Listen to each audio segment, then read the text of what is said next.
She desperately needed this cleaning job to feed her son. So when some man threw a tantrum over cold coffee in the kitchen, she kicked him out and told him to grow up. What she didn't know, he was the city's most dangerous mafia boss. And now he won't let her go.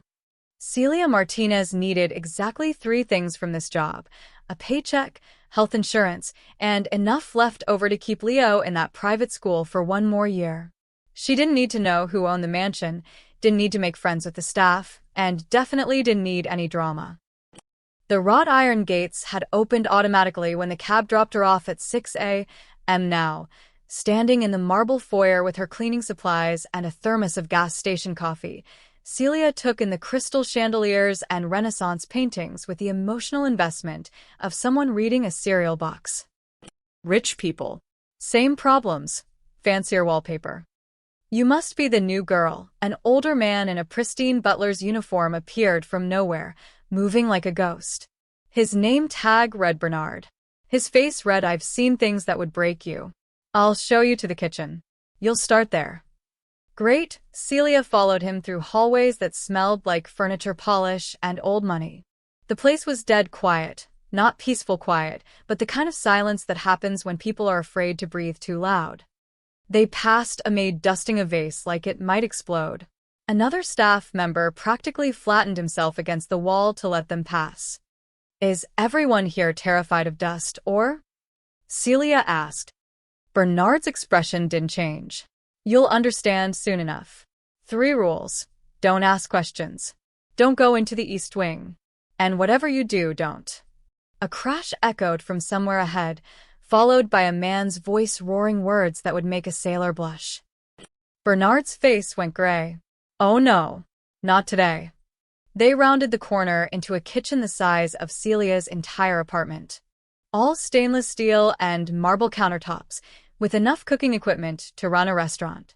And in the middle of it stood a man in an expensive black suit, tie loosened, dark hair slightly disheveled, holding a coffee mug like he wanted to prosecute it for crimes against humanity. "This is cold."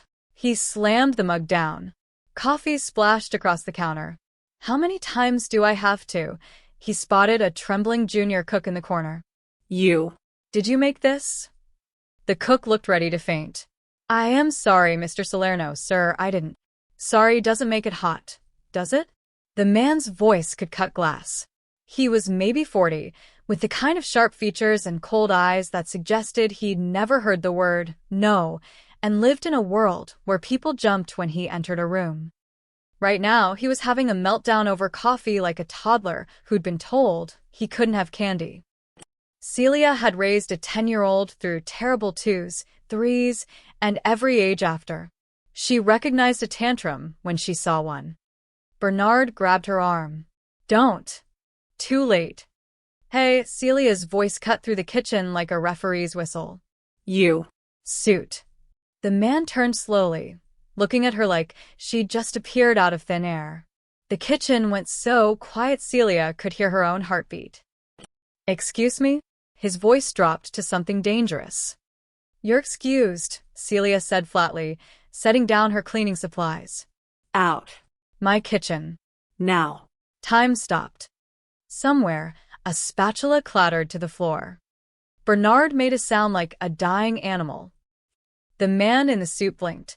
Once. Twice. Like his brain was buffering. "Your kitchen?" "I'm the new head maid, which means this," Celia gestured around, "is my responsibility. And I'm not cleaning up after your little temper tantrum over lukewarm coffee." So she pointed at the door. "Out. Come back when you can act like a grown man." The silence that followed could have suffocated someone. Every person in that kitchen looked like they were watching a car crash in slow motion, horrified, unable to look away, already mourning the victim. The man stared at Celia. His jaw tightened. His hands flexed. She crossed her arms and stared right back, utterly unbothered. Then something impossible happened. The corner of his mouth twitched. His shoulders started shaking. And Victor Salerno, the most feared mafia boss on the East Coast, a man who'd allegedly once made a rival disappear for interrupting his dinner, threw his head back and laughed. Not a polite chuckle. A real, full-body laugh that echoed off the kitchen walls, the kind of laugh that sounded rusty from disuse. "Oh my God," he wheezed, actually wiping his eyes. "Oh my," another wave of laughter. "You have no idea." "I have plenty of ideas," Celia interrupted.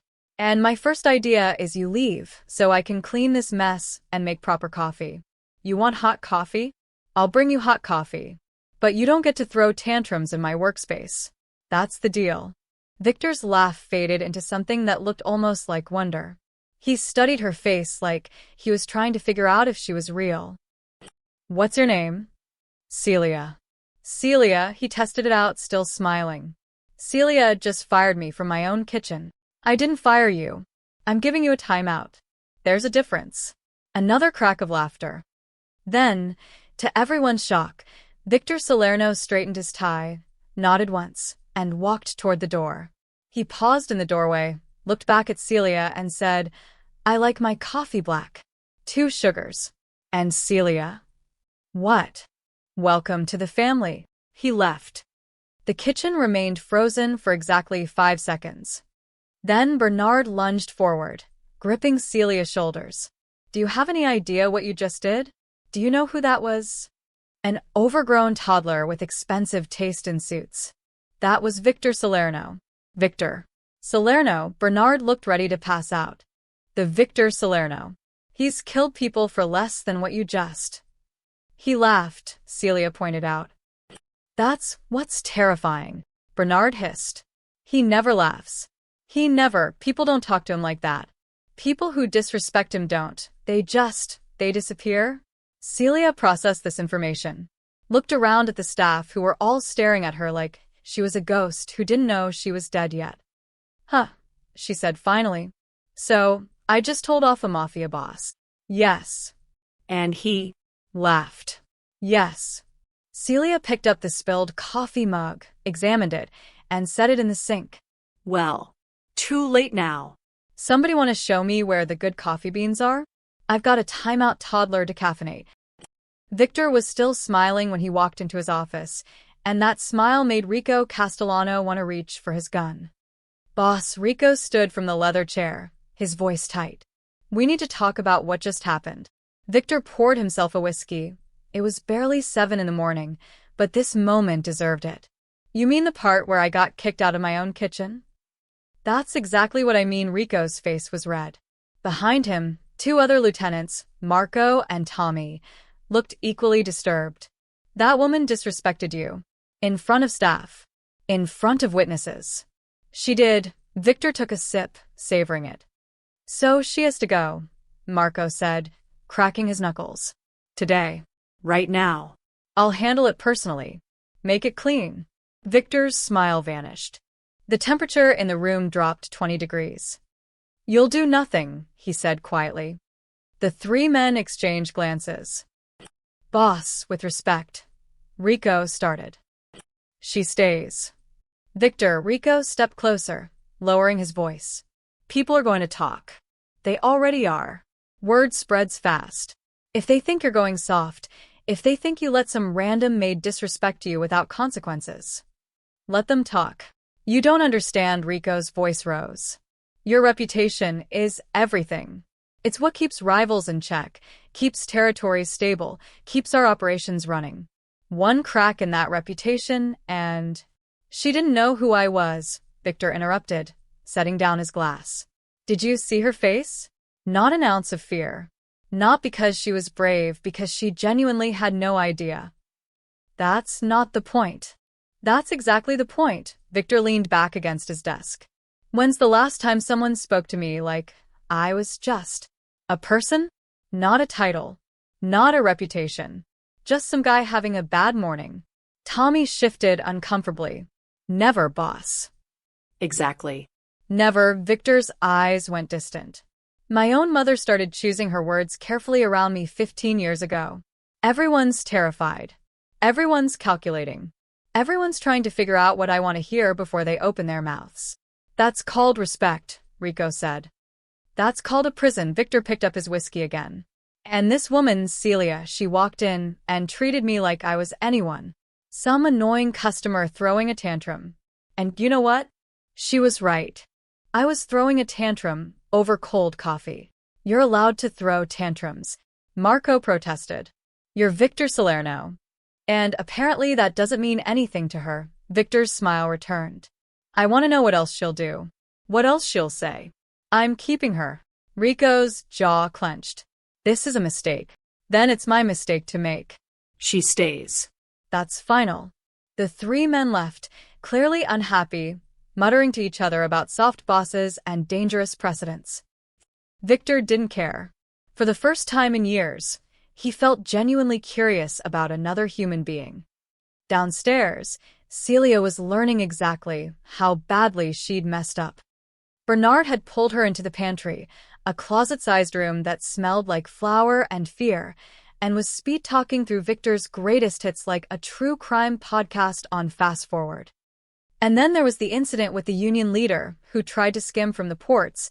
They found him in a cement foundation in Newark, and the prosecutor, who was building a RICO case, just vanished. Entire family relocated by witness protection, and the rival boss who tried to move in on the gambling operations. They say Victor personally. Okay, stop. Celia held up her hand. Her stomach felt like she'd swallowed rocks. So he's like, actually dangerous. Not movie dangerous. Real dangerous. Real dangerous, Bernard confirmed, his eyes wild.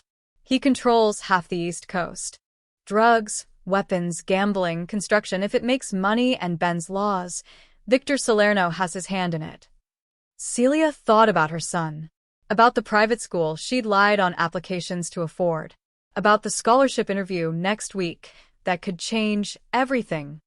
She thought about the man who'd laughed in her kitchen. He seemed nice when he left, she offered weakly.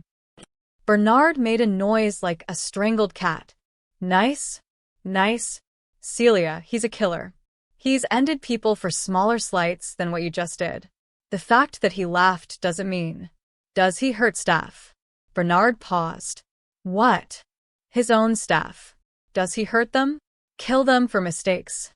Well, no. Not usually. He's harsh, demanding, impossible to please, but he doesn't. Then I'm probably fine. Celia straightened her shoulders. Look, I can't change what happened. I didn't know. Now I do. But I'm not going to walk around scared of my own shadow. I've got rent to pay and a kid to feed. If he wants me gone, he'll fire me. Until then, I've got a kitchen to run. Bernard stared at her like she'd grown a second head. You're insane. I'm broke. There's a difference. Celia pushed past him, back into the kitchen where staff were still whispering. She found the good coffee beans, imported, probably cost more than her monthly grocery budget, and made a proper pot. Strong, hot, perfect. Then she did something either incredibly brave or incredibly stupid. She poured a cup, added 2 sugars like he'd requested, put it on a silver tray, and headed for Victor's office. Staff flattened themselves against walls as she passed. Someone whispered, "She's dead." Celia knocked on the heavy oak door. "Come in." She entered to find Victor alone, standing by the window overlooking his estate. He turned, saw her, and something like delight crossed his face. Celia. I was hoping you'd come. She set the coffee on his desk. Black. 2 sugars. Like you asked. He picked it up, took a sip, and closed his eyes. Perfect. Good. Next time, try asking nicely instead of throwing things. His eyes snapped open. Are you giving me life advice? Someone should. Celia met his gaze. Will that be all, Mr. Salerno? Victor laughed again. That same rusty, surprised sound. Yes. That will be all. For now. Celia left, closing the door behind her. In the hallway, Bernard was waiting, looking like he'd aged 10 years. You're still alive, he whispered. Apparently, Celia said, and went back to work. The next morning, Victor showed up in the kitchen at 6:15 a.m. Celia was prepping ingredients for breakfast, organizing the chaos the previous staff had left behind. She heard expensive shoes on marble and didn't even look up. Coffee's not ready yet. Come back in 10 minutes. I'm not here for coffee. She glanced over. Victor was leaning against the doorframe in dark slacks and a white dress shirt, sleeves rolled to his elbows. Casual. Relaxed. Deliberately taking up space in her domain. Then why are you here? Watching you work. That's creepy. I prefer supervisory. Celia pointed her knife at him, just a paring knife, but his bodyguard who'd materialized in the hallway reached for his gun. Victor waved him off. Rule number 1, Celia said. No hovering during prep work. You want to watch me work? There's a perfectly good dining room 30 feet away. What if I like it here? Then you can like it somewhere else. She went back to chopping onions. Out. Victor's smile grew. He didn't move. Celia stopped chopping, turned fully to face him. Are you testing me? Maybe. Do you want burnt breakfast? Because that's how you get burnt breakfast. He laughed and left. But he came back the next day. And the day after that. By the end of the week, Victor's morning kitchen visits had become routine. More importantly, they'd become a game. Thursday morning, he walked in and immediately opened the industrial fridge. What are you doing? Celia demanded. Getting juice. There's juice in the dining room. I want it from here. He pulled out an expensive bottle of fresh squeezed orange juice, poured himself a glass using a measuring cup because he couldn't find a regular glass, and drank it while maintaining eye contact. Celia dried her hands on her apron, walked over, took the measuring cup from him, poured the rest down the sink. Oops. Victor's eyebrows shot up. Did you just? Kitchen rules. No unauthorized personnel drinking from prep equipment. That measuring cup now needs to be sanitized. She held his gaze. Was it worth it? His eyes glinted with something dangerous and amused. Absolutely. Friday, he tried to steal a croissant straight from the cooling rack. She smacked his hand with a wooden spoon. Ow. Don't touch food before it's plated. I sign your paychecks. And I control breakfast. Your move, boss. Saturday, he sat on the counter, the actual counter, where she prepared food, swinging his legs like a kid. Get down. Make me. Celia grabbed a spray bottle of water she used for the herbs and spritzed him directly in the face. Victor sputtered. Shit. Water dripped from his hair onto his $2,000 shirt. Behind him, 2 guards looked ready to commit murder. Bernard, delivering morning mail, made the sign of the cross. Then Victor started laughing so hard he nearly fell off the counter. You did not just spray me. You were acting like a cat. I treated you like a cat. Celia returned to her work. Down. Now. He got down, still grinning, water still dripping. You're insane. You're in my way.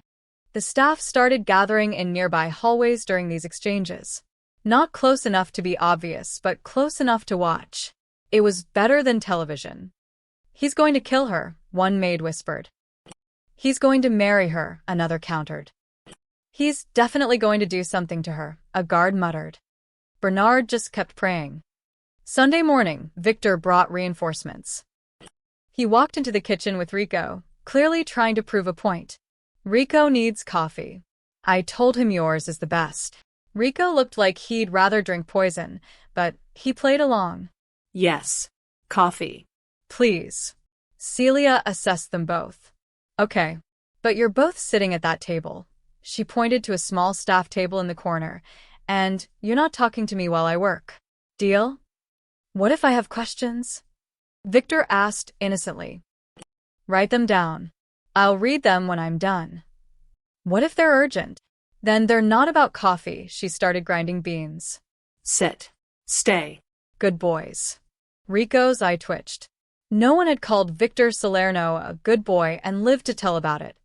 Except Celia just did. And Victor actually sat at the staff table like an obedient puppy, pulling out a chair for Rico, who looked like he was having an out-of-body experience. They sat in silence while Celia worked, moving through the kitchen with efficient grace. She wasn't trying to impress anyone, just doing her job. But there was something mesmerizing about her confidence, the way she commanded the space.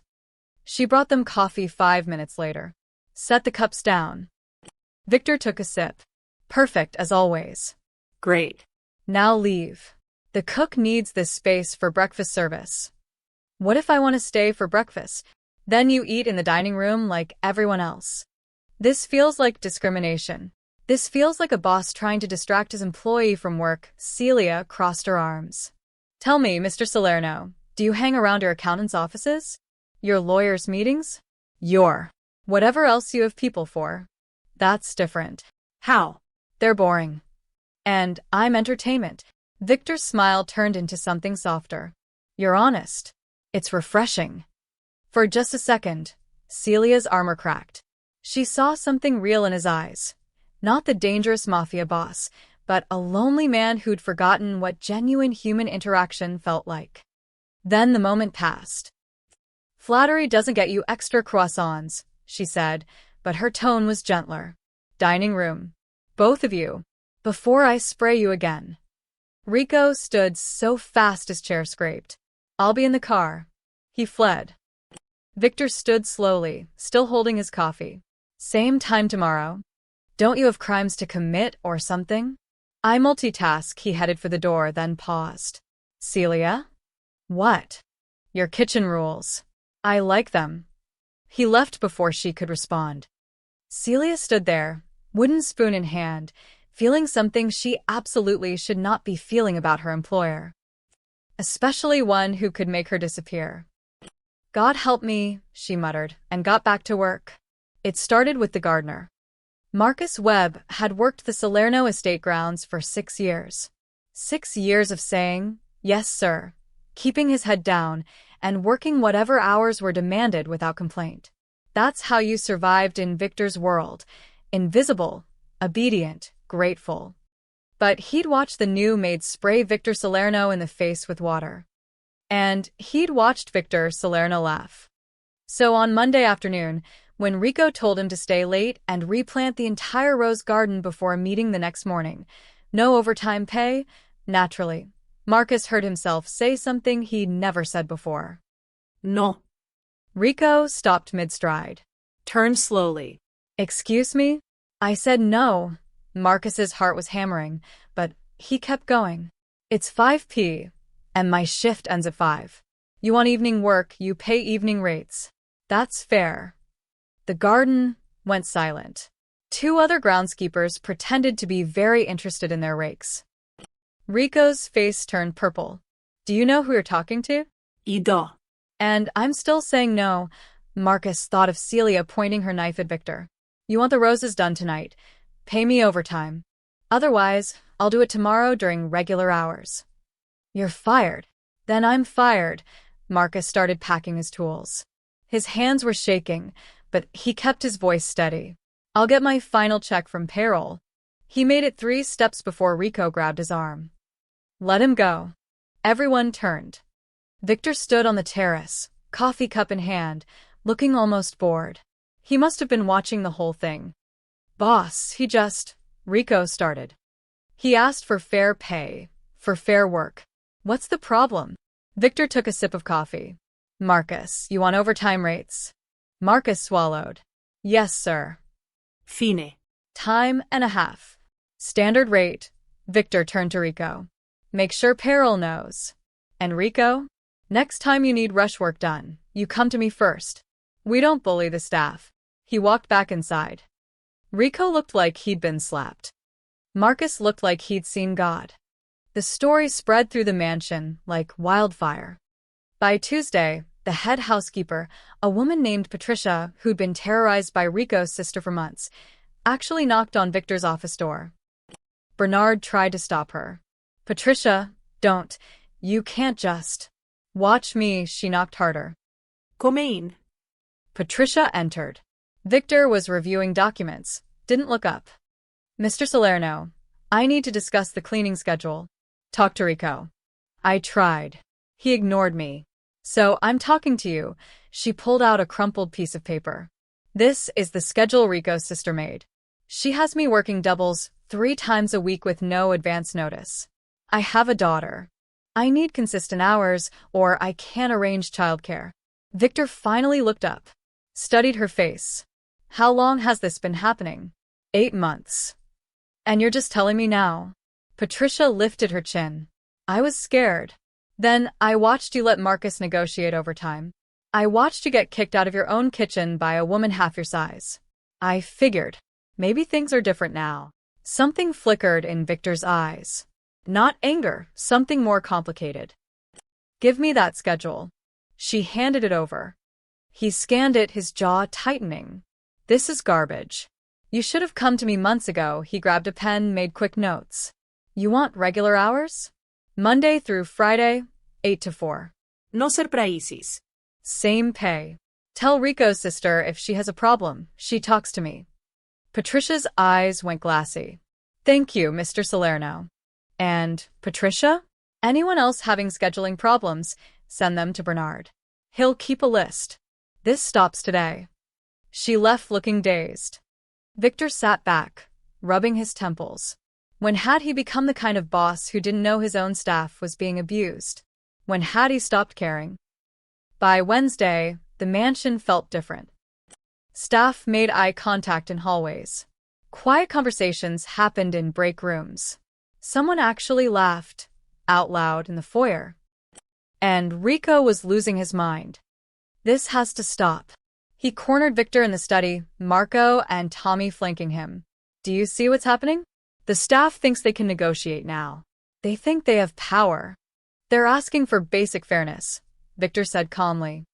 They're undermining the hierarchy. Your authority. My authority is fine. Is it? Rico slammed his hand on the desk. Because from where I'm standing, it looks like that maid walked in here and turned everything upside down. The staff used to be invisible. Quiet. Now they're making demands. They're making requests, Victor corrected. And reasonable ones. She's softening you, Rico said quietly. Dangerously. Can't you see it? Ever since she showed up, you're different. Laughing. Compromising. Being. Nice, he said, nice, like it was a terminal disease. Maybe I was being an asshole before. You were being a boss. Rico's voice rose. Fear is what keeps this organization running. Fear is what keeps territories in line, keeps rivals away, keeps. I don't want people scared in my own house, Victor interrupted, his voice hard. My enemies should fear me. My staff should respect me. There's a difference. Since when? Since I had someone treat me like a human being instead of a monster, and I realized how much I missed it, Victor stood, getting in Rico's face. You want to challenge my decisions? Fine. But you do it privately, and you do it with respect. Otherwise, you can leave. Rico stepped back, shocked. Victor had never threatened to dismiss him before. They'd been together for 15 years. Boss, I'm just trying to protect. I know. And I appreciate that. But this is my call. The household staff gets treated fairly. That's the new rule. You have a problem with that, you know where the door is. Rico left, stiff with anger. Marco Linegerth. Boss, the guys are talking. Some of them think. They think you're going soft. Let them think what they want. And if rivals hear about this? If they think you're vulnerable? Victor's smile turned cold. The old Victor. The dangerous one. Then they're welcome to try something. And I'll remind everyone exactly who I am. Marco nodded and left. Alone, Victor walked to the window. Down the garden, he could see Celia walking back from the greenhouse, probably getting fresh herbs for dinner. She was singing. He could see her lips moving, completely unaware of the earthquake she'd caused. She'd been here less than 2 weeks and had already revolutionized his household. Victor wasn't sure if that terrified or thrilled him. Possibly both. Celia left work at exactly 2:45 p.m. every day. Victor noticed because he'd started unconsciously tracking her movements, when she arrived, when she took breaks, when she left. Thursday afternoon, he watched from his office window as she hurried out the service entrance, checking her phone anxiously. She wore the same determined expression she had when kicking him out of the kitchen, but underneath it was something else. Worry. Bernard. Victor called. The butler appeared instantly. Yes, sir. Where does Celia go every afternoon? I believe she picks up her son from school, sir. She mentioned needing to leave by 3 when she was hired. She has a son. Yes, sir. 10 years old. The boy is why she took the position. Needed the income and health insurance. Victor processed this. She takes the bus. 2 buses, actually. It's quite a commute. Something twisted in Victor's chest. She spent 2 hours commuting every day, probably left her kid alone in the mornings, all for a job where she'd unknowingly yelled at one of the most dangerous men on the East Coast. Get Marcus to bring the town car around. Have him follow her route. Make sure she gets home safely. Don't make it obvious. Bernard hesitated. Sir, if she notices. Then tell Marcus to be subtle. Victor turned back to his window. She's staff. I'm responsible for staff safety. Of course, sir. Bernard left, clearly not buying that explanation for a second. Leo Martinez was having the worst day of his 5th grade year, which was saying something because most of his days at Riverside Preparatory Academy were pretty terrible. Nice sneakers, Goodwill. Leo ignored Brandon Ashford, the richest kid in class whose dad owned half of downtown. He focused on his math worksheet, the one subject where he consistently outscored everyone. I'm talking to you, scholarship boy. Leo's pencil pressed harder against the paper.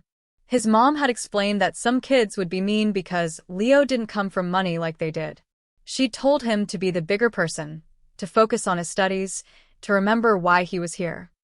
But being the bigger person was exhausting. His shoes are from Target, Emma Chin chimed in, her voice dripping with fake sympathy. My mom wouldn't even donate those. At least I earned my spot here, Leo said quietly, still not looking up. I didn't have Daddy buy it. Brandon's face turned red. What did you just say?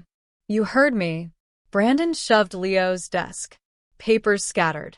You think you're smart? You're nothing. You don't belong here. Mr. Ashford. The teacher intervened, but the damage was done.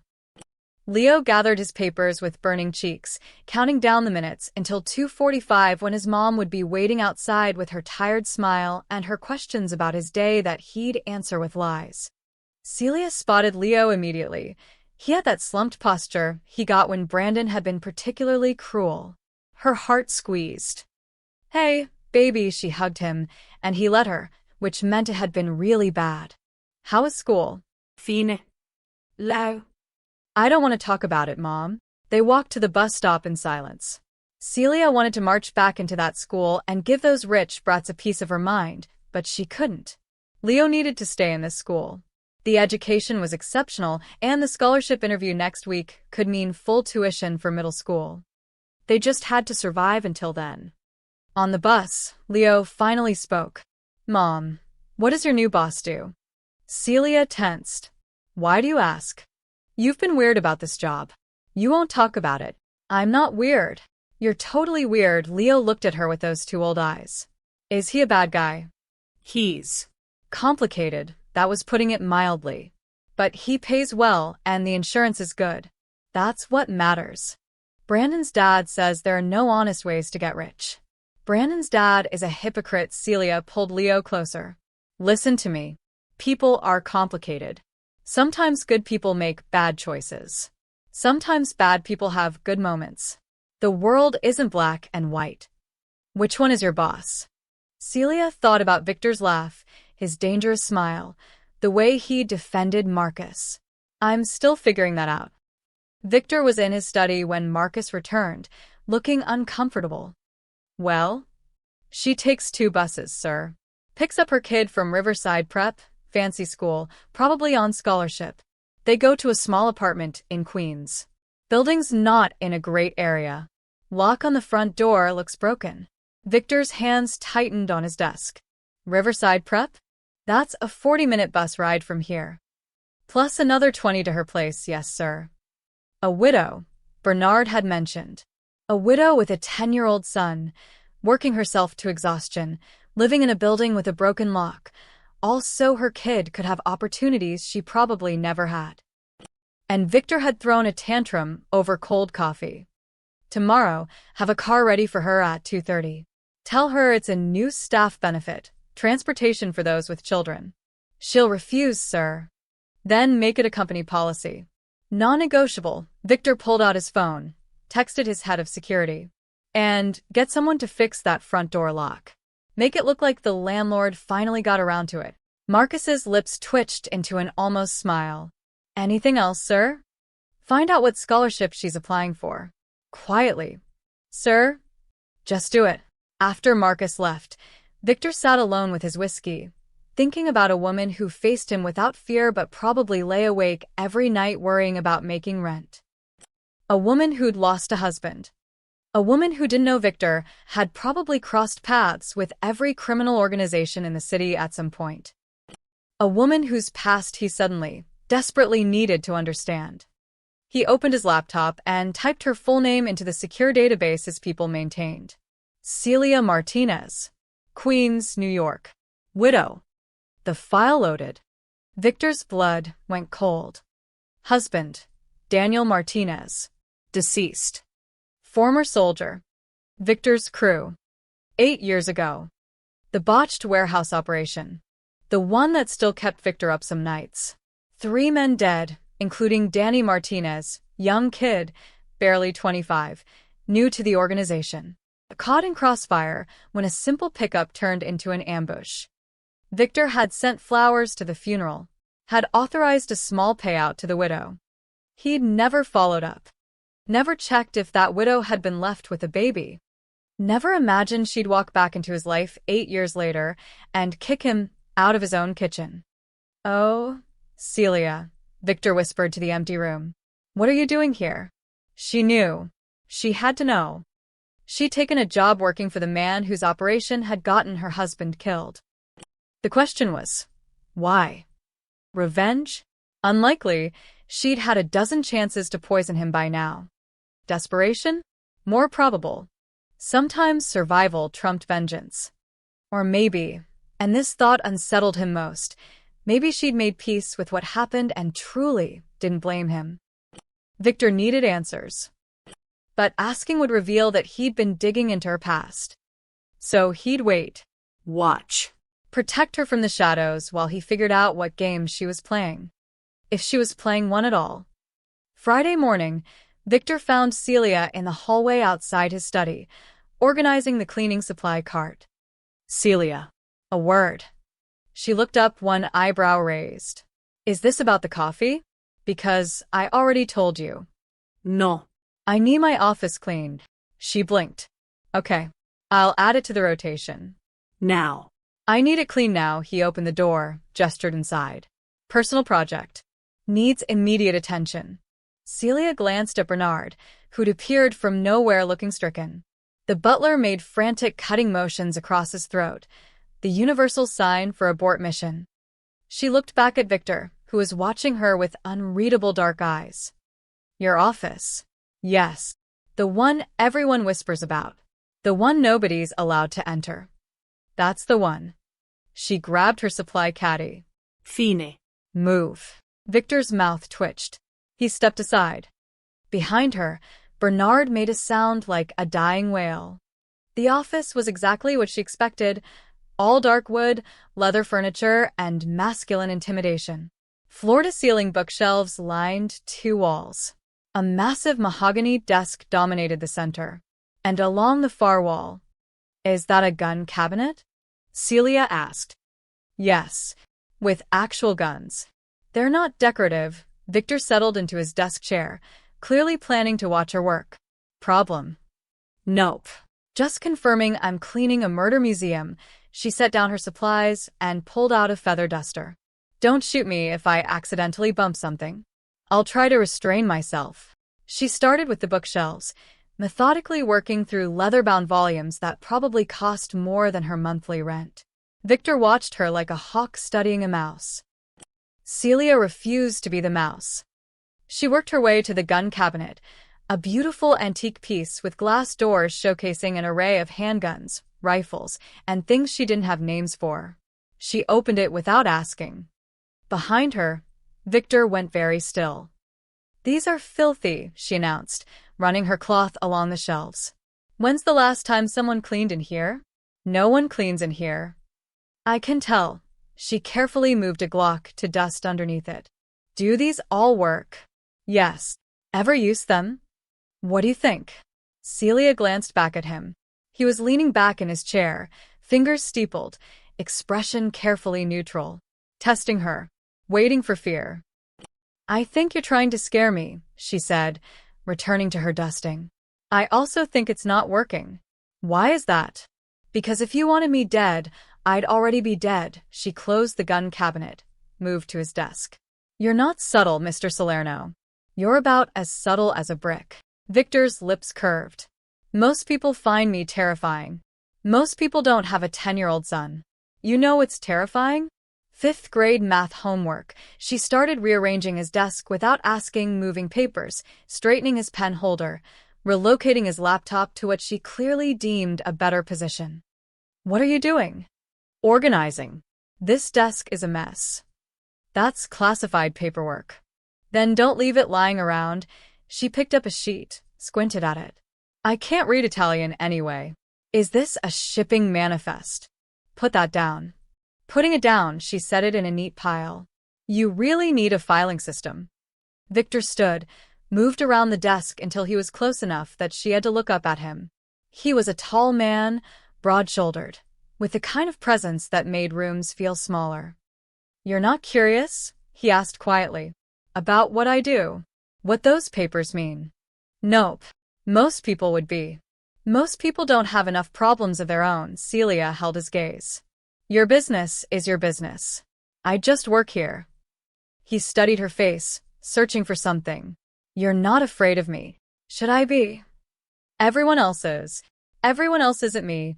She moved past him, deliberately breaking the tension, and headed for the bar cart in the corner. A crystal decanters filled with amber liquid caught the light. She picked one up, sniffed it, wrinkled her nose. Oh my God, what is this? Floor cleaner? Victor's jaw dropped. That's a 50-year-old scotch. It costs $3,000 a bottle. Then you got scammed. She set it down, picked up another. This one smells like a hospital. Do you actually drink this stuff or just collect it to look impressive? I drink it. Why? To punish yourself. She moved to the next decanter. Okay, this one's not terrible. What is it? Irish whiskey. 25 years. See, this is drinkable. She set it down. The rest is just expensive garbage. Victor stared at her. This woman, this maddening, impossible woman, had just insulted his taste in liquor, reorganized his desk, casually handled his firearms, and dismissed his entire intimidating aesthetic as not subtle. And she was completely, utterly sincere. Celia. What? Why did you take this job? The question clearly caught her off guard. Her hand paused on the whiskey decanter. I needed the money. I told you that. You knew who I was before you applied. It wasn't a question. Her shoulders tensed slightly, the first real sign of discomfort he'd seen. I knew the name, she admitted quietly. Didn't know the face until that first morning. But you knew the reputation. Everyone knows the reputation. She turned to face him fully. I also knew you pay 3 times what normal housekeeping jobs pay, and you offer health insurance. My son has asthma. Do you know what inhalers cost without insurance? So, this is just about survival. This is about being a mother. Her voice hardened. I don't have the luxury of moral high ground, Mr. Salerno. I don't get to pick and choose who I work for based on whether they're nice people. I pick based on who can keep my kid alive and in school. The honesty was brutal, refreshing. And the fact that I'm a criminal doesn't bother you? Celia grabbed her cleaning supplies. You want absolution from your maid? Go to church. You want your office cleaned? That'll be done in 10 minutes. You want me to judge your life choices? Get a therapist. She headed for the door. Celia. She stopped but didn't turn. You're not what I expected, Victor said softly. Yeah, well. You're exactly what I expected. She glanced back, something complicated in her expression. A man who thinks fear and respect are the same thing. They're not. She left. Victor stood in his reorganized office, surrounded by his floor cleaner, scotch, and his carefully curated intimidation, and realized something fundamental. Celia Martinez wasn't playing a game. She wasn't pretending to be brave. She wasn't trying to impress or manipulate him. She was just herself, exhausted, honest, doing what she had to do to survive. And somehow, that was more dangerous than any scheme she could have plotted. Because it made him want to protect her. And wanting people was how men like Victor got destroyed. The Rusty Anchor wasn't the kind of bar that appeared in tourist guides. Tucked into a forgotten corner of Brooklyn, it catered to a specific clientele, men who did business in shadows and settled disputes with violence. Enzo DeLuca sat in the back booth, nursing his third bourbon, listening to his Lieutenant Tommy, Two Fingers Greco, tell the story for the third time. I'm telling you, boss, it's true. My cousin works security at the Salerno estate. He saw it himself. This maid, 5'0", nobody special. She kicked Victor out of his own kitchen. Told him to leave. Called him an overgrown toddler. Enzo's weathered face remained impassive, but his eyes glittered. And Victor did what? Laughed. Actually laughed. Then left like she'd given him an order. Tommy leaned in. That's not even the best part. She's been there 2 weeks now. Staff is getting bold. Demanding overtime pay, regular schedules. The gardener actually told Rico Castellano no to his face, and Victor backed the gardener. Victor backed the help over his own consigliere. Swear on my mother's grave. Enzo set down his glass carefully. He'd been in this business 40 years, long enough to recognize a crack in armor when he saw one. Victor Salerno had controlled the East Coast ports for a decade through sheer ruthlessness. The man was a ghost story that rival organizations told to keep their soldiers in line. You didn't challenge Victor. You didn't even look at Victor wrong. But a man who let staff disrespect him? That was a man who'd lost his edge. Tell me about this, Maid. Tommy pulled out his phone, showed a grainy photo, looked like a security camera capture. A woman with dark hair pulled back, simple clothes, unremarkable except for the fire in her eyes as she pointed at something off-camera. Celia Martinez. Widow, 1 kid. Lives in Queens. Takes 2 buses to work every day. Widow of who? Danny Martinez. Low-level soldier, who died in that warehouse mess 8 years back. One of Victor's operations that went sideways. Enzo's eyebrows rose. She's working for the man who got her husband killed. Apparently, this was better than Enzo had dared hope. Not just a crack in Victor's armor, a possible infiltrator already inside. You think she's playing an angle? Enzo asked. Nah. Word is she's just broke.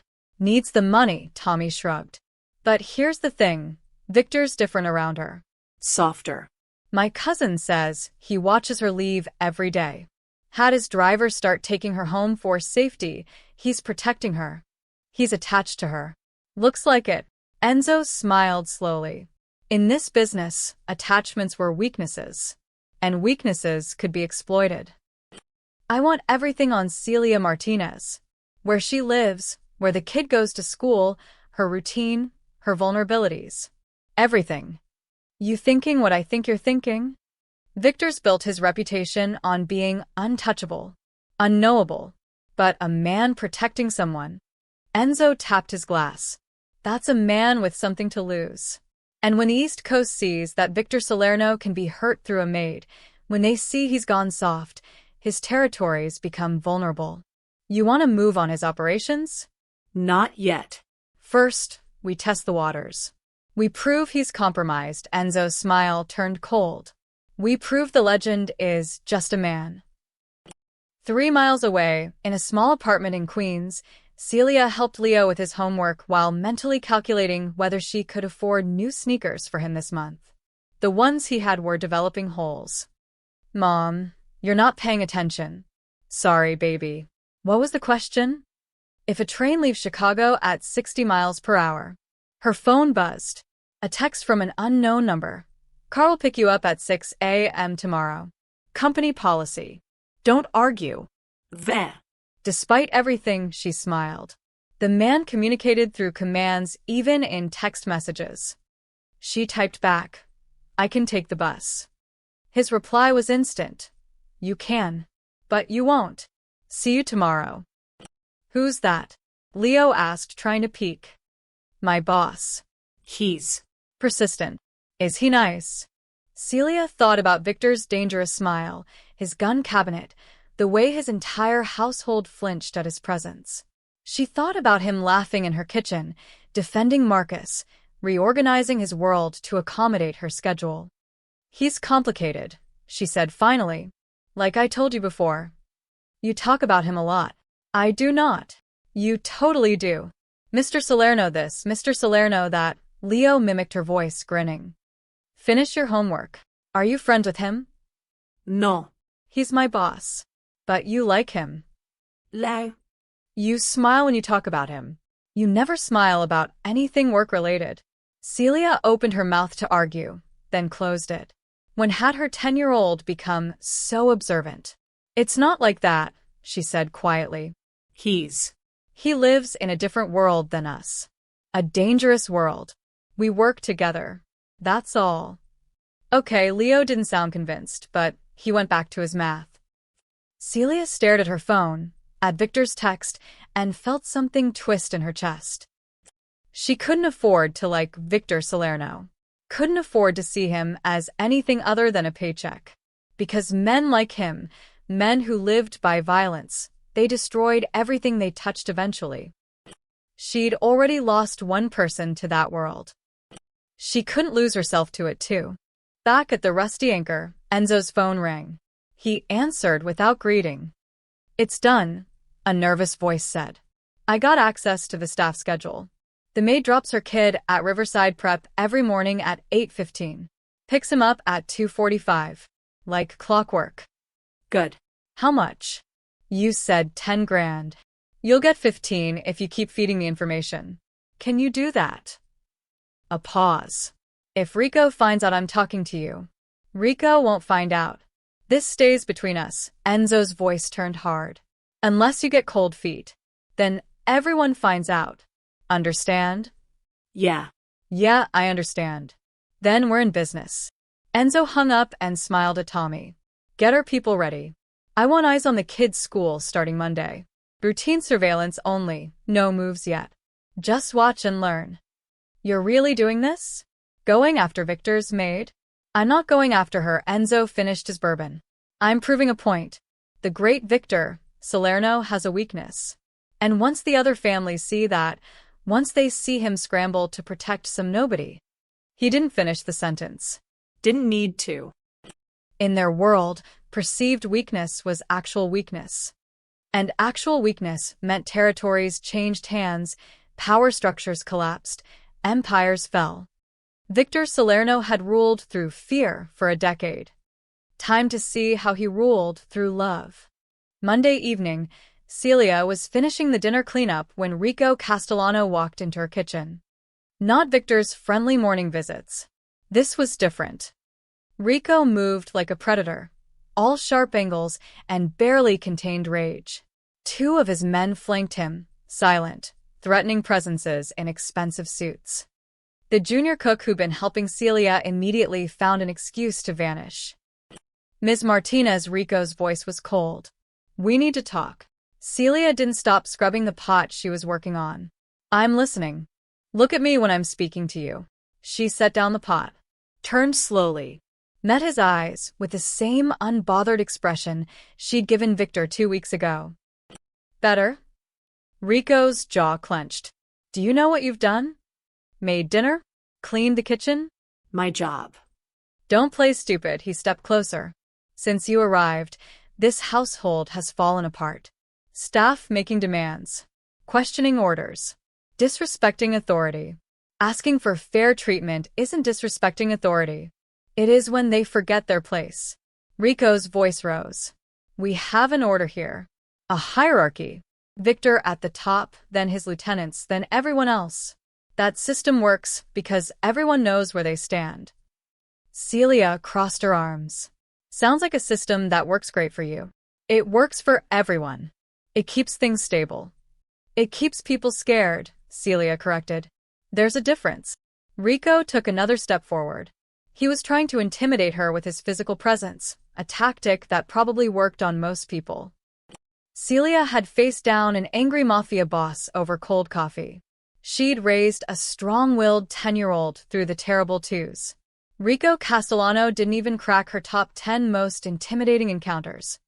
You need to understand something, Rico said, his voice dropping to something dangerous. Victor may find your little act charming, but I see through it. You're chaos. You're disruption. And if you don't start showing proper respect. Respect is earned, not demanded. Excuse me? You heard me, Celia's voice stayed calm, almost conversational. You want me to respect you? Try asking nicely instead of storming into my kitchen making threats. Try treating staff like human beings instead of furniture. Try. This isn't your kitchen. Actually, it is. Check the staff assignments. Victor put me in charge of kitchen operations. Which means you, she pointed at the door, need to leave. The two guards shifted uncomfortably. Rico's face turned an unhealthy shade of purple. You're firing me? From a kitchen? I'm asking you politely to leave my workspace. See? That's how respect works. I demonstrated it. Your turn. Do you have any idea who you're talking to? Rico Castellano, consigliere. Victor's right hand. Known for being ruthless, efficient, and, according to kitchen gossip, having a sister who terrorizes the housekeeping staff, Celia picked up her scrub brush. Did I miss anything? You're making a mistake. Maybe. But it's my mistake to make in my kitchen. She went back to scrubbing. Doors that way. Feel free to use it. For a long moment, Rico just stared. He wasn't used to this. People standing up to him, dismissing him, treating him like he was the problem instead of the solution. Victor's protecting you now, he said quietly. But that won't last forever. And when it ends. Is that a threat? It's a fact. People who disrupt the natural order don't last long in this world. Good thing I'm just trying to clean a kitchen then. Celia finally looked at him again. Are we done? Because this pot isn't going to scrub itself, and unlike some people, I have actual work to do. Rico's hands clenched into fists. For a second, Celia wondered if she'd pushed too far. Then he spun on his heel and stormed out, his guards following. The moment they were gone, Patricia emerged from the pantry where she'd been hiding. Oh my God, she whispered. Oh my God, Celia, you can't. That was Rico. I know who it was. He could have. He's killed people for less. He's not going to kill me in Victor's kitchen. Celia hoped that was true. He was trying to scare me, bully me into backing down. And you kicked him out like a stray dog. Patricia started laughing, quiet, slightly hysterical laughter. You treated Rico Castellano like a stray dog. From the hallway, Celia heard whispers, realized at least half a dozen staff members had been listening. Someone started clapping, slowly at first, then others joined in. Bernard appeared in the doorway, looking torn between pride and absolute terror. Celia, that was either the bravest or stupidest thing I've ever witnessed. Probably stupid, Celia admitted. But I meant what I said. He doesn't get to come in here throwing his weight around. You know he's going to retaliate. Let him try. She went back to her dishes, ignoring the trembling in her hands. I've got pots to scrub. The staff slowly dispersed, but Celia could feel something had shifted. They weren't just watching anymore. They were choosing sides. In Victor's study, Rico burst in without knocking. She has to go. Today. Right now. Victor looked up from his paperwork. Who? You know exactly who. That maid just kicked me out of the kitchen. Me. She treated me like she treats me? Victor's lips twitched. This isn't funny. She's undermining everything we've built. The staff thinks they can challenge us now. They think they have power. They think they have basic rights. That's not the same thing. It leads to the same place, chaos. Rico slammed his hands on the desk. You need to fire her. Make an example. Show everyone that insubordination has consequences. No. Victor. She stays, Rico. I've told you this. Victor's voice hardened. And before you argue, let me ask you something. When was the last time you actually listened to what staff needed? When was the last time you treated them like people instead of tools? They are tools. That's the point. They serve us. We pay them. Everyone knows their role. And you wonder why they're unhappy, Victor stood. Maybe Celia's right. Maybe respect needs to be earned. Rico stepped back like he'd been slapped. She's changing you. Can't you see it? The woman shows up and suddenly you're questioning everything, soft on staff, letting people talk back. I'm questioning whether fear is the only way to lead. It's the best way to lead. It's kept you alive, kept our operations running, kept rivals in check for 10 years. And it's made my own home feel like a prison. Victor moved to the window. Down in the garden, he could see Celia leaving through the service entrance, probably heading to her car, the one he'd arranged for her. She's not changing me, Rico. She's reminding me I'm human. In our world, that's a weakness. Maybe. Or maybe it's the only thing that keeps us from becoming monsters. Victor turned back to his consigliera. She stays. That's final. And if you go near her again trying to intimidate her, we're going to have a problem. Rico's eyes widened. You're choosing her over me? I'm choosing to run my household the way I see fit. You have a problem with that. There's the door. For the second time that day, Rico Castellano was dismissed from a room. He left rigid with fury, already planning his next move. If Victor wouldn't see reason, maybe he needed a reminder of what happened when you let sentiment cloud judgment. Maybe he needed to see exactly what kind of danger Celia Martinez represented. Tuesday at 2:43 p.m., Leo Martinez walked out of Riverside Preparatory Academy with his math homework tucked under his arm and absolutely no idea that 3 men in a black SUV had been watching him for the past hour. Marcus, Victor's driver, sat in the town car 50 yards away, engine idling, checking his watch. Ms. Martinez had texted that she'd be 2 minutes late. Heavy traffic on the expressway. Leo stood under the school's front awning, waiting. Other kids streamed past him toward expensive cars driven by nannies and parents. Brandon Ashford made a point of bumping Leo's shoulder on the way to his mom's Range Rover. See you tomorrow, scholarship boy. Leo ignored him, pulling out his phone to text his mom that he was waiting. He didn't notice the black SUV pulling up to the curb. But Marcus did. Something was wrong. The vehicle stopped too close to Leo. Wrong angle. Wrong body language from the driver. Marcus's hand moved to the gun in his shoulder holster. The SUV's back door opened. Leo Martinez? A man in a dark jacket stepped out, smiling like a friendly uncle. Your mom asked me to pick you up. Traffic's bad. She's running late. Leo frowned. My mom didn't. She texted me. Come on, kid, let's go. She's worried. Marcus was already out of the car, moving fast. Leo took a step back. I don't know you. Smart kid. The man's smile turned cold. But we're doing this the easy way or the hard way. He lunged. Leo screamed. Marcus pulled his gun. Back off. Everything happened at once. 2 more men jumped from the SUV. One pulled a weapon. Parents screamed, grabbing their children. The school's security guard fumbled for his radio. Marcus fired a warning shot into the air. Get away from the kid. The first man had Leo by the arm. Leo twisted, bit down hard on the man's hand. Little bastard. Marcus tackled the man, both of them crashing to the pavement.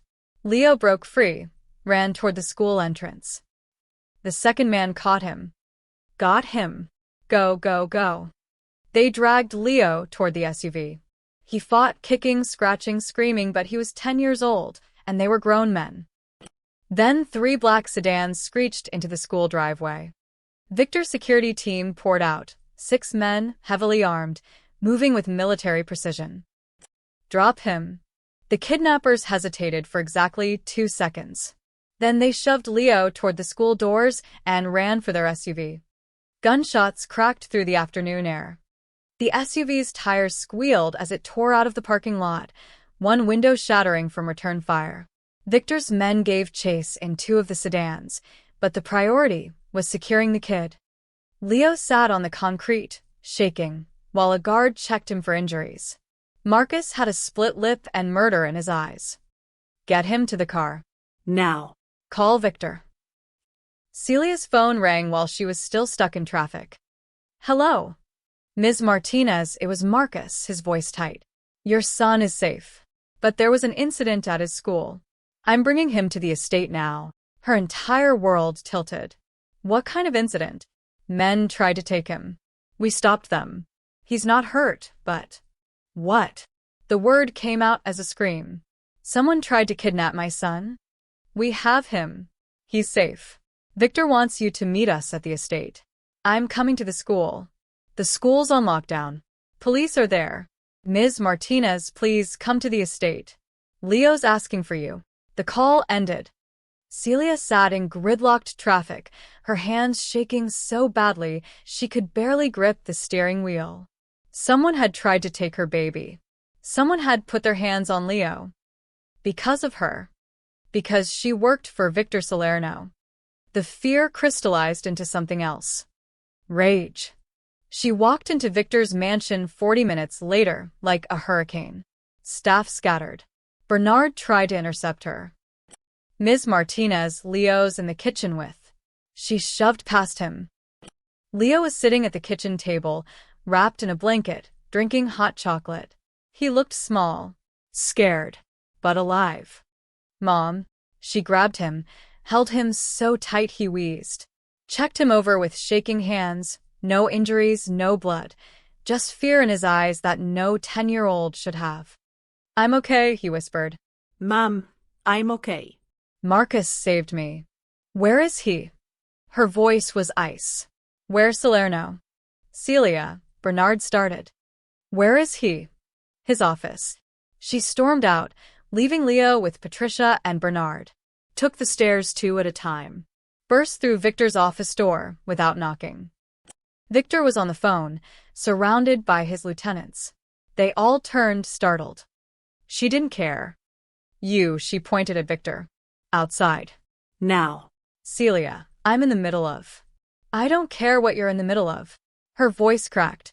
Someone just tried to kidnap my son. My son. Because of you. The room went silent. Victor set down his phone slowly. Everyone out. Boss, Rico started. Out. The lieutenants fled like their lives depended on it. When the door closed, Celia let loose. You said working here was safe. You said staff was protected.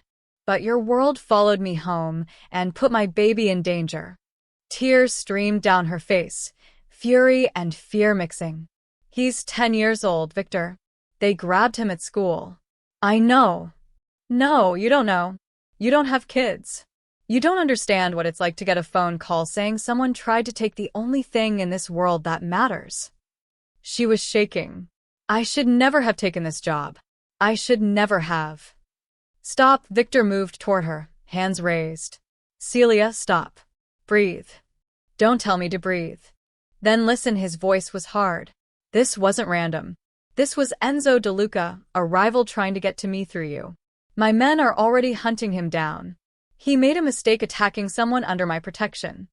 Under your protection? Celia laughed bitterly. They got within 5 feet of my son.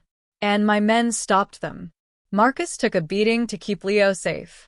I have 6 guys in the hospital and another 10 tracking that SUV across 3 states. Victor's eyes blazed.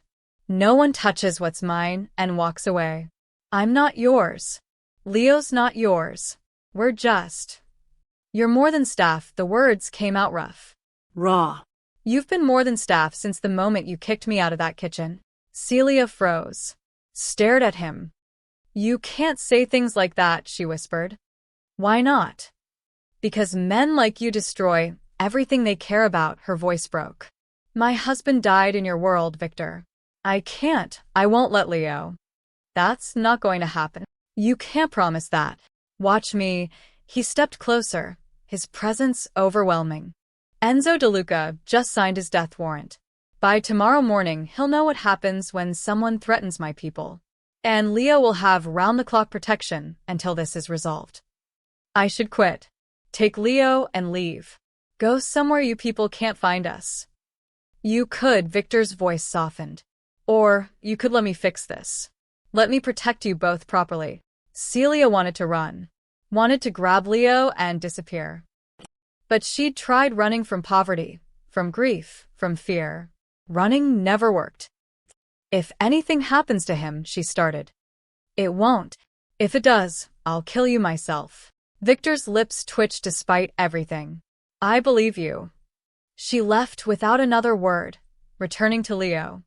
Victor stood alone in his office, making a decision. Enzo DeLuca had made this personal. Time to remind everyone why you didn't touch Victor, Salerno's world. That night, Victor couldn't sleep. Leo was safe in one of the guest rooms, Celia in another. Guards patrolled every entrance. His security team was executing a coordinated manhunt across 3 states. But Victor sat in his office at 2 a.m., staring at a file he'd opened hours ago and couldn't stop reading. Daniel Martinez, age 25 at time of death. Married to Celia Rodriguez Martinez. One son, Leo, age 2. The warehouse operation had been straightforward: pick up a weapons shipment, transport it to a secure location. Simple. Routine. Except someone had tipped off the feds. They'd walked into an ambush. 3 men died in the crossfire before Victor's crew could extract. Danny Martinez had taken 2 bullets to the chest, covering their retreat. Victor had called him a hero at the funeral. Had handed Celia an envelope with $50,000 and a promise that his family would be taken care of.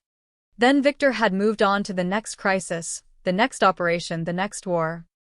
He'd never followed up, never checked if that promise had been kept, never wondered about the widow with the toddler. 8 years later, she'd walked into his kitchen and kicked him out. She'd known. All along, she'd known exactly who he was. The question that kept Victor awake was simple and impossible. Why? Revenge? She'd had a dozen chances to poison his food, tamper with his medication, slip information to his enemies. Desperation? More likely. But taking a job with the man responsible for your husband's death required a special kind of desperation, or forgiveness Victor wasn't sure he'd earned. At 3 a.m., he heard footsteps in the hallway. Celia appeared in his doorway, wearing borrowed sleep clothes, her hair loose around her shoulders. She looked younger. Vulnerable. Couldn't sleep either? She asked. No, he closed the file. Too late, she'd already seen her own name on the folder. Her expression didn't change. So you finally figured it out. How long have you known who I was? Since before I applied for the job. She walked in, settled into the chair across from his desk like they were discussing the weather. I knew your name, your reputation, what you did. And you came to work for me anyway. I did. Why? Victor's voice was raw. Your husband died in my operation. I got him killed. Why would you? You didn't get him killed. Celia's voice was steady. Calm. Danny made choices. He knew the risks when he joined your crew. He knew what world he was entering. That doesn't make it okay. No. It doesn't, she looked at him directly. But it makes it his responsibility, not just yours. Victor stood, paced to the window. I should have followed up. Should have made sure you were taken care of. I gave you money at the funeral, and just forgot. You didn't forget. You moved on. That's what people like you do. No accusation in her voice. Just fact. The $50,000 helped. Covered the funeral, gave me time to figure out my next move. But money runs out, Victor. Especially with a kid. So you took a job with me out of desperation. I took a job that paid 3 times the market rate and offered health insurance my son desperately needed. She leaned back. Was I supposed to let Leo suffer because of pride? Because of anger at a man I'd never met? Most people would. Most people have the luxury of choices. I don't. Celia's eyes never wavered. You want me to hate you? Fine. I'll hate you on my own time. But when I'm standing in your kitchen making your coffee, I'm just doing my job. How can you separate it like that? Practice. Necessity. She stood, moved to stand beside him at the window. You think you're the first powerful man I've had to swallow my feelings around? I've smiled at landlords who gouged my rent. Thanked teachers who looked down on my son for being poor. Worked for managers who sexually harassed me because I needed the paycheck. Victor's jaw clenched. Did anyone hear? No. Your staff is professional. That's not the point, she turned to face him. The point is I survive, Victor. That's what I do. I put Leo first and I survive. Your guilt doesn't change my rent. Your remorse doesn't pay for inhalers.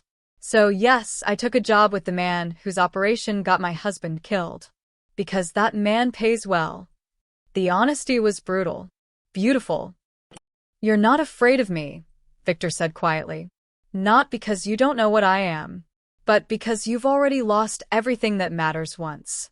What else can I do to you? Exactly. Celia's smile was sad. You don't scare me, Victor. You're just a man who eats in my kitchen. A man who throws tantrums over cold coffee. A man who, despite everything, seems lonely. I'm a killer. Probably. But you're also the guy who defended his gardener's right to overtime pay.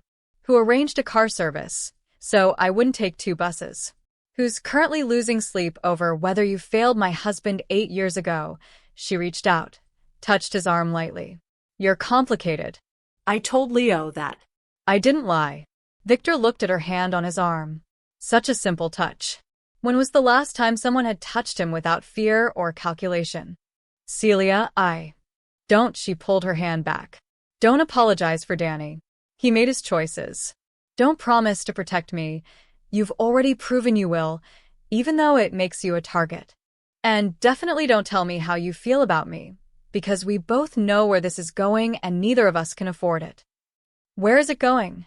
She met his eyes, and for the first time, he saw her armor crack completely. Saw fear and want and resignation. Somewhere dangerous, she whispered. For both of us. I don't care. You should. Men like you don't get happy endings, Victor. And women like me can't afford to bet on fairy tales. She headed for the door. Get some sleep. Tomorrow you're going after Enzo, and I need to figure out what to do about Leo's school. Celia. She stopped but didn't turn. Thank you, Victor said, for telling me the truth. For not lying about why you're here. I'm here because you pay well and my son needs insurance, she said firmly. That's the truth. The rest is just complications. She left. Victor stood alone in his office, surrounded by files documenting his crimes, and one folder about a woman who saw through all his armor to the lonely man underneath. He'd spent 10 years building a reputation on fear. And Celia Martinez had dismantled it in 2 weeks by treating him like a human being. The realization should have terrified him. Instead, for the first time in years, Victor Salerno felt something close to hope. Even if he knew, like Celia did, that their story probably didn't have a happy ending. Men like him never did. Word spread fast in their world. By Wednesday afternoon, every family from Boston to Baltimore had heard the story. Victor Salerno's maid kicked him out of his own kitchen. Victor Salerno let staff negotiate. Victor Salerno had gone soft over some nobody widow. Enzo DeLuca made sure of it. He told the story in every bar, every backroom, every meeting. Embellished it. The great Victor Salerno, tamed by a maid. Domesticated. Neutered. The other bosses laughed. Some nervously. Victor's reputation still carried weight. But others laughed with genuine amusement. A crack had formed in the legend. Enzo was preparing to exploit it when his phone rang. DeLuca, Victor's voice was ice. We need to talk. Salerno. Heard you've been busy playing house. Heard you tried to kidnap a 10-year-old boy. That's low, even for you. Don't know what you're talking about, Enzo smiled at his lieutenants. But I'm hearing interesting stories about you. About how you've lost your edge. Then let's settle this. You and me. Neutral ground. Why would I do that when I can just wait for you to collapse from within? Because I'm offering you a chance to walk away with your operations intact. Victor's voice hardened. Or you can refuse, and I'll dismantle everything you've built piece by piece. Your choice. Enzo considered. Victor sounded confident, but then again, he always did. And if Victor was desperate enough to offer a meeting, maybe the rumors were true. Maybe he was vulnerable. The old warehouse on Pier 9. Tomorrow noon. You, me, and 2 men each. Done. The call ended. Enzo looked at Tommy. Get everyone ready. Victor wants a meeting? We'll give him a funeral. Thursday morning, Celia found Victor in his office, loading guns. You're going after him. Yes. And you're probably walking into a trap. Victor smiled. Definitely walking into a trap. Then why go? Because Enzo needs to believe I'm desperate. Weakened. It's the only way he'll get careless. He holstered a pistol. He'll bring more men than agreed. He'll try to kill me in what looks like a fair fight. And when he does, my team will be ready. You're using yourself as bait. I'm using his arrogance against him. Victor checked his watch. I need you to do something for me. If you're about to ask me to stay here safe while you go get killed, I need you to make a delivery. Celia blinked. What? Enzo's expecting a confrontation. Violence. What he's not expecting is a complication, something that disrupts his focus for just a few seconds. Victor pulled out a folder. This is a catering order for Pier 9. Your company, the mansion, is delivering lunch to a construction crew allegedly working there. Routine delivery. Nothing suspicious. You want me to deliver sandwiches to your shootout. I want you to walk in at exactly 12:15, announce you're there with a catering delivery, and act confused about why there are men with guns. He met her eyes. Enzo's never seen you in person. His men will hesitate, can't shoot a civilian caterer in broad daylight with witnesses around. That 3-second hesitation is all my team needs. This is insane. Completely. I could get killed. You'll have a wire and 6 of my best men in position. If anything goes wrong, you drop the food and run. They'll extract you. Celia stared at him. You're asking me to voluntarily walk into a Mafia confrontation. I'm asking if you trust me to keep you safe. She should say no. Should refuse. Should tell him to find another way. Instead, she thought about Leo's scared face. About Enzo's men grabbing her son. About how many other people Enzo would hurt if Victor didn't stop him. What time do I need to be there? Victor's expression shifted. Surprise, admiration, concern all at once. Celia. You're not the only one who can be brave and stupid. She took the folder. 12:15, Pier 9. I'm a confused caterer. Got it. The warehouse was exactly what Celia expected. Concrete, rusted metal, dramatic shafts of light through broken windows. Very cinematic for a murder. Victor stood in the center with Marcus and another guard. Across from them, Enzo DeLuca, older, weathered, dangerous, had 8 men instead of 2. You brought extra, Victor observed. You brought a reputation for being soft. Wanted to make sure it wasn't contagious. Enzo smiled. So, the great Victor Salerno wants to negotiate? I want you to leave my operations alone. Stay out of my territories. In exchange, I won't destroy yours. Generous. But I'm thinking maybe I'd just take your territories. You're not what you used to be, Victor. Everyone knows it. A maid has you wrapped around her finger. Excuse me? Both groups turned. Celia stood in the doorway, holding 2 large catering bags, looking utterly bewildered. I'm looking for the construction foreman. Someone ordered lunch for 15. She looked around at the armed men. Am I in the wrong place? Enzo's men froze, confused. Guns lowered slightly. Nobody wanted a civilian witness. Lady, you need to leave, one of them said. But I have your order. Now. Okay, geez, no tip for you. In that 3-second distraction, Victor's hidden team moved. Windows shattered as 6 men rappelled in from the roof. Doors burst open as 4 more came from the sides. Enzo's crew spun, but too late. They were surrounded, outgunned, outmaneuvered. Drop your weapons, Victor said calmly, or this gets messy. Celia, meanwhile, had dropped her catering bags and was already halfway out the door, moving exactly like Victor had instructed. The standoff lasted 5 seconds. Then Enzo's men started dropping guns. You set me up, Enzo snarled. You tried to kidnap a child, Victor stepped forward. You spread lies about me being soft. Weak. And you know what? I let you. Because I knew your arrogance would bring you here. You're still soft. I'm strategic. There's a difference. Victor's smile was razor sharp. You're finished, Enzo. Your operations are being seized as we speak. Your assets frozen. Your men arrested. The families have already been notified that DeLuca territories are now neutral ground. You can't. I already did. The only question is whether you walk away with your life. Victor leaned in close. So, here's what happens. You retire. Move to Florida. Play golf. And if I ever hear your name associated with my city again, I won't be soft. I won't be strategic. I'll just be what you expected, a monster. Enzo's face was purple with rage, but he was beaten, and he knew it. Victor's men escorted them out. 30 minutes later, Victor walked back into his mansion kitchen.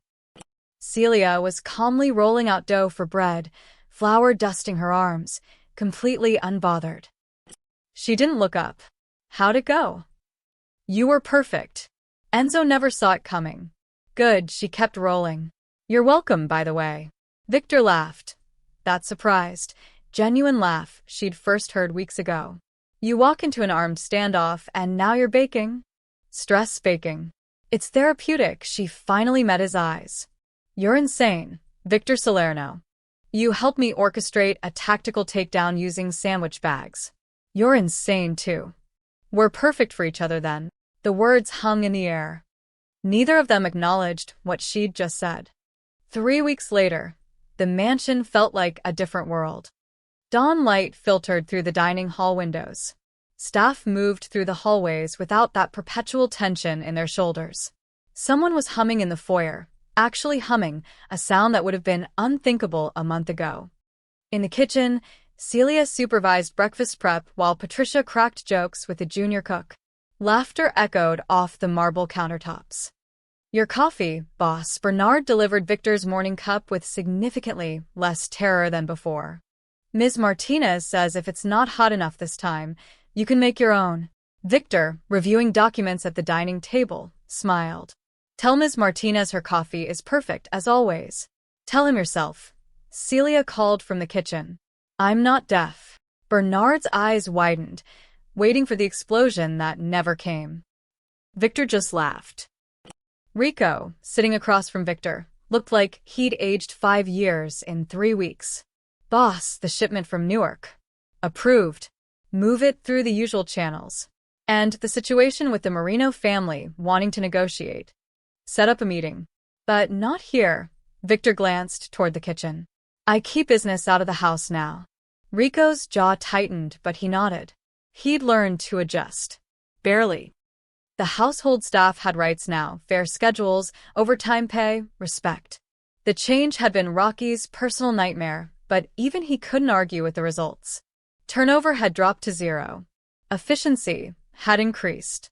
The mansion ran smoother than it had in years. And Victor's reputation? If anything, it had grown more fearsome. The Enzo DeLuca takedown had sent a message. Victor Salerno wasn't soft.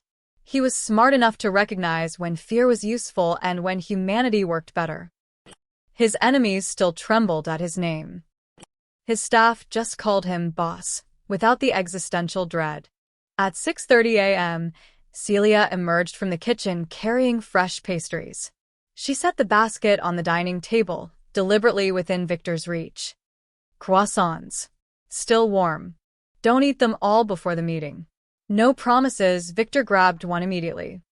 I wasn't asking. She moved to take the basket away. He held it hostage. My table. My croissants. My kitchen. My rules. They locked eyes, a familiar dance of challenge and amusement. Rico made a noise of disgust and left the table entirely. Celia won the croissant battle by simply walking away. Eat them all. See if I care. I'll just make you a sad salad for lunch. You wouldn't dare. Try me. Marcus, standing guard by the door, hid a smile. At 7 a.m., Leo arrived with his school bag, now driven to the mansion every morning by Victor's driver. It was safer, and the private security detail that shadowed him had become part of the new normal. Morning, Mr. Salerno. Leo bounced into the dining room, completely unafraid. Morning, kid. Math homework done. Yep. Got a B plus on my test. Nice. Your mom know. She will when she sees my backpack. Leo grabbed a croissant. Are these the fancy ones? Everything here is fancy, Celia said, appearing with Leo's lunch bag. And you're going to be late. Car's waiting. Leo hugged her goodbye, that tight squeeze she desperately needed 3 weeks ago when she'd almost lost him. Now, it was just routine. Normal. Safe. Bye, Mr. Salerno. Stay out of trouble, kid. No promises. He left with Marcus, who'd become his unofficial bodyguard and surprising friend. Alone in the dining hall, staff having dispersed to their duties, Victor and Celia stood on opposite sides of the table. He's a good kid, Victor said quietly. He is. Thanks to you, he's still alive. Thanks to both of us, Victor stood, moved around the table. Celia, we need to talk. No, we don't. Yes, we do. Victor. She backed up a step. We've been over this. I work here. You're my boss. That's all this can be. Is it? It has to be, but her voice wavered. You're a dangerous man in a dangerous world. I have a son to protect. We can't. I'm not asking you to marry me, though the thought had crossed his mind more than once. I'm asking if you ever feel what I feel. When we're in the same room, when you're deliberately annoying me just to see if I'll laugh. Celia's defenses cracked. Every single day. Then why? Because I'm scared the admission came out raw. Not of you. Of this. Of caring about someone in your world again. Of losing again. She met his eyes. I've already buried one person I loved because of this life. I can't do it twice. Victor moved closer, stopped just short of touching her. I can't promise safety. I can't promise forever. But I can promise that right here, right now, you and Leo are the most protected people on the East Coast. And that every morning I wake up, the first thing I think about is whether you're going to kick me out of your kitchen again. Despite everything, Celia smiled. You're such a disaster. I'm your disaster. Presumptive. He kissed her. Quick, soft, a question more than a demand. She didn't pull away, didn't slap him, just stood there for a moment after, eyes closed, processing. This is a terrible idea, she whispered. Completely. I'm still not quitting my job. Wouldn't dream of asking. And if you ever throw another tantrum over cold coffee, you'll kick me out of the kitchen. I know, he smiled. I'm counting on it. She opened her eyes and Victor saw everything there. Fear and want, resignation and hope, past grief and possible future joy all tangled together. We're taking this slow, she said firmly. Glacially slow. And you're still sleeping in your own wing. For now. And if Rico gives me any trouble, I'll fire him before you finish the sentence. Celia laughed. That real, genuine laugh he'd worked so hard to earn. You're impossible. You're difficult. We're perfect for each other. Finally, something we agree on. She pushed past him, heading back to the kitchen. At the door, she paused. Same time tomorrow, Mr. Salerno? Wouldn't miss it, Ms. Martinez. Good. Because someone needs to keep you in line. She disappeared into her kingdom. Victor stood alone in the dining hall, surrounded by morning light and the distant sound of staff actually enjoying their work, and realized something profound. For 10 years, he'd ruled through fear. Now, he couldn't even control his own breakfast schedule without permission from a 5-foot-tall maid who'd walked into his life and casually dismantled everything he thought he knew about power. Victor Salerno, feared by criminals across the eastern seaboard, respected by families from Boston to Miami, had finally met his match. And she just threatened him with a sad salad. He smiled. From the kitchen, Celia's voice rang out. And stay out of my croissants. They're my croissants. Not anymore. Bernard, passing through the hallway, shook his head. The great Victor Salerno, he thought, brought to his knees by a maid with a wooden spoon and zero respect for authority. It was the most beautiful thing he'd ever witnessed.